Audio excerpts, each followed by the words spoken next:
Legendary tiger Hunter Jim Corbett जिस rifle का इस्तेमाल करते थे उसका नाम था मार्टिनी हेनरी। इस राइफल से उन्होंने कई बाघ मारे, लेकिन बाद के दिनों में जब कोई ये शिकायत लेकर आता कि बाघ ने बकरी मार दी, कॉर्बेट राइफल की बजाय अपना बटुआ निकाल लेते और कुछ पैसे शिकायत लाने वाले को देते ताकि उसके नुकसान की भरपाई हो जाए। जिम कॉर्बेट की पैदाइश नैनीताल में हुई थी, लेकिन जिस केस ने उनका नाम बनाया वो था डेविल ऑफ चंपावत। ये नाम मिला था एक ऐसी आदमखोर बाघिन को जिसने 436 लोगों को शिकार बनाया था। सुनी सुनाई बात नहीं है, आधिकारिक आंकड़ा है। ये Guinness book of world record में दर्ज भी है। कौन थी आदमखोर बाघिन, कैसे कॉर्बेट ने उसका शिकार किया, क्यों इस शिकार के बाद उनका शिकार से मन उठ गया, जानेंगे आज के एपिसोड में। साथ ही बताएंगे कहानी उस डाक बंगले की जिसके डर से आधी रात जिम कॉर्बेट कमरे से भाग निकले थे। नमस्ते, मेरा नाम है निखिल और आप देखना शुरू कर चुके हैं ऐतिहासिक किस्सों कहानियों से जुड़ा हमारा रोजाना का कार्यक्रम तारीख।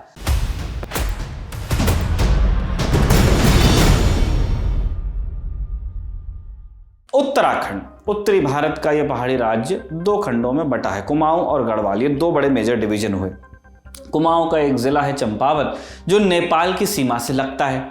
दोनों देशों के बीच यहां महाकाली नाम की नदी बहती है जिसे काली गंगा भी कहा जाता है। साल 1907 की बात है। चंपावत में एक कहावत चलती थी तब, काली पार को कलवा ढोली, सोर को बाघ, यानी काली गंगा के उस पार कलवा है और इस पार बाघ। कलवा एक खतरनाक गुंडे का नाम था जो नेपाल में रहता था। कहावत कहती है कि जितनी हत्याएं कलवा ने की उतनी ही बाघ ने। हमने बाघ कहा अभी क्योंकि लोग कहते थे, लेकिन असल में वो एक बाघिन थी जो आदमखोर बनी बाद में। खौफ ऐसा कि उस दौर में लोगों ने घर से निकलना छोड़ दिया था। हत्याओं का सिलसिला नेपाल से शुरू हुआ था, यानी कलवा के इलाके से। पहाड़ी बोली में किसी घास काटने वाली महिला को घसियारी कहते हैं। घास काटने घर से कई किलोमीटर दूर जंगल जाने वाली महिलाएं गीत गाते हुए चलती हैं, तेरी भैंस भूखी रमणी ओ लीला घसियारी, यानी घास काटने वाली लीला तेरी भैंस भूख से रंभा रही है। ऐसी घसियारिनों को बाघ ने अपना शिकार बनाना शुरू किया। महिलाएं गायब होने लगी। इस तरह लोग घने जंगल में जाते तो सिर्फ खून के धब्बे उनको मिलते। नेपाल राजघराने तक जब ये बात पहुंची, उन्होंने शिकारी छोड़े कि शिकार करो इसका जो भी है, लेकिन काम बना नहीं। देखते देखते बाघिन ने 200 लोगों की हत्या कर दी। इसके बाद राजा को फौज उतारनी पड़ी। करने को फौज भी बाघ का कुछ नहीं बिगाड़ पाई, लेकिन इतना जरूर हुआ कि उन्होंने उस इलाके से उसे खदेड़ दिया। इस बाघ ने फिर अपना नया ठिकाना चंपावत के जंगलों को बनाया। कुमाऊं में तब अंग्रेजों का शासन था। अंग्रेजों के पास शिकायत पहुंची, चंपावत के गांवों से बच्चे और महिलाएं गायब हो रहे थे। क्योंकि अंग्रेजों ने भी कोशिश की लेकिन वो बाघ को पकड़ नहीं पाए। चंपावत के पास ही अल्मोड़ा में अंग्रेजों की छावनी थी। यहां से गोरखा जवानों को भेजा गया, वो भी असफल रहे। इसके बाद प्रशासन ने बाघ के सर इनाम रखा।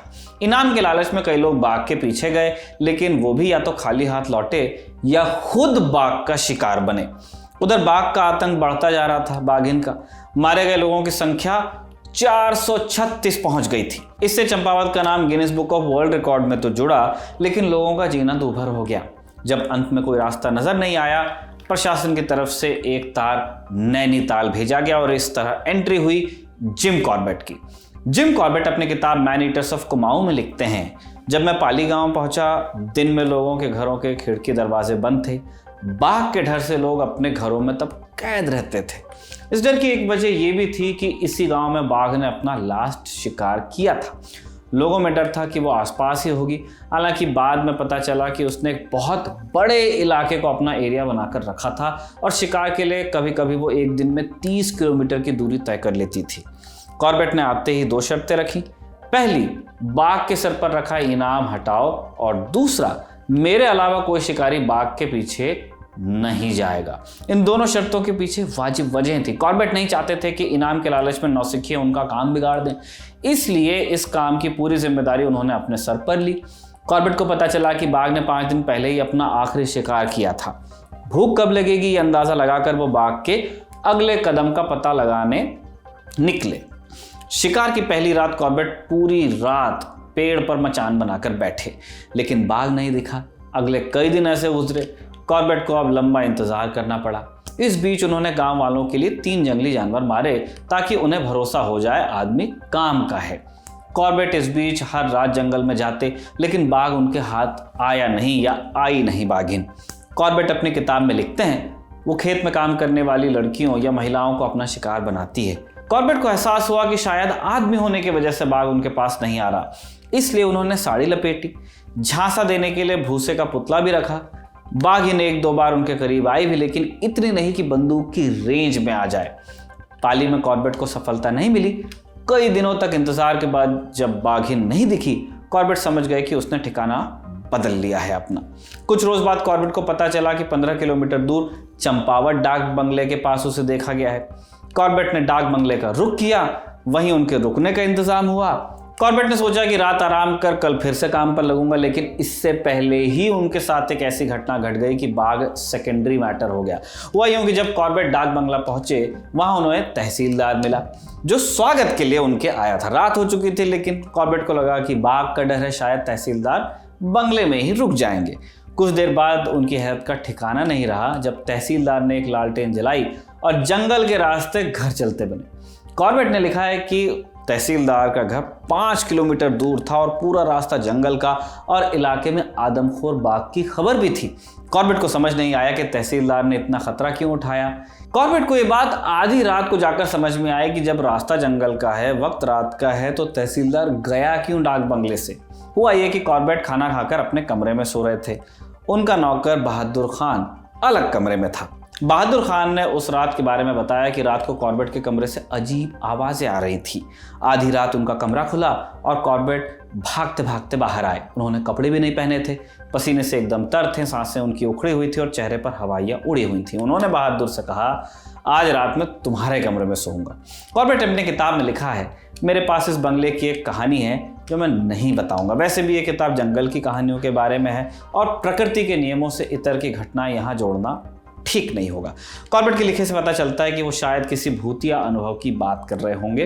कॉर्बेट लिखते हैं, मैं अंधविश्वासी नहीं, लेकिन डाक बंगले में जो मुझे अनुभव हुआ उसके बारे में मेरे पास कोई सफाई है नहीं। बहरहाल इस घटना के अगले रोज कॉर्बेट को पता चला कि बाघिन ने एक और लड़की को अपना शिकार बना लिया और अपनी राइफल लेकर कॉर्बेट ने फिर उधर का रुख किया।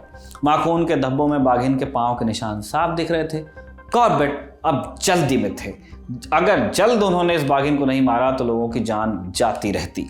कॉर्बेट ने बाघ के कदमों के निशान का पीछा किया। कुछ दूर एक टंकी के पास बाघिन लाश को उधेड़ने में लगी हुई थी। उसकी नज़र कॉर्बेट पर पड़ी। उसने लाश को खींच कर ले जाने की कोशिश की। लाश को वो नहीं ले जा पाई, लेकिन वो खुद वहां से भाग गई। कॉर्बेट ने उसका पीछा किया, लेकिन 4 घंटे बाद भी वो उसे पकड़ नहीं पाए। अगले दिन के लिए कॉर्बेट ने एक प्लान बनाया। बाघिन अपना शिकार छोड़कर गई थी, इसलिए संभावना थी कि वो वापस लौटेगी। इसलिए कॉर्बेट ने अगले दिन के लिए जाल बिछाया। उन्होंने गांव के लोगों को इकट्ठा किया। सब लोग कुल्हाड़ी चाकू जैसे हथियार लेकर इकट्ठा हुए थे। साथ में ढोल नगाड़े भी थे। कॉर्बेट का प्लान था कि लोग ढोल नगाड़े बजाएंगे, जिससे बाघिन एक दिशा में भागेगी, जिस दिशा में कॉर्बेट खुद खड़े रहेंगे, निशाना लगाकर ताक में होंगे। कॉर्बेट का यह प्लान सफल भी रहा। अगली सुबह जैसे ही बाघिन आई, लोगों के शोर से उसने रास्ता बदल लिया। जैसे ही वो कॉर्बेट की नज़र में आई, उन्होंने अपनी राइफल से गोली चला दी। गोली सीधे बाघिन की पीठ पर लगी। कॉर्बेट ने फिर एक और गोली चलाई जो बाघिन के पैर में लगी। कॉर्बेट उसके पास गए, वो ज़मीन पर तब गिर गई थी और कॉर्बेट ने एक गोली और चलाई, लेकिन तब तक डेविल ऑफ चंपावत अपनी आंखें मूंद चुकी थी। बाघिन के मरते ही लोगों ने जश्न मनाना शुरू किया।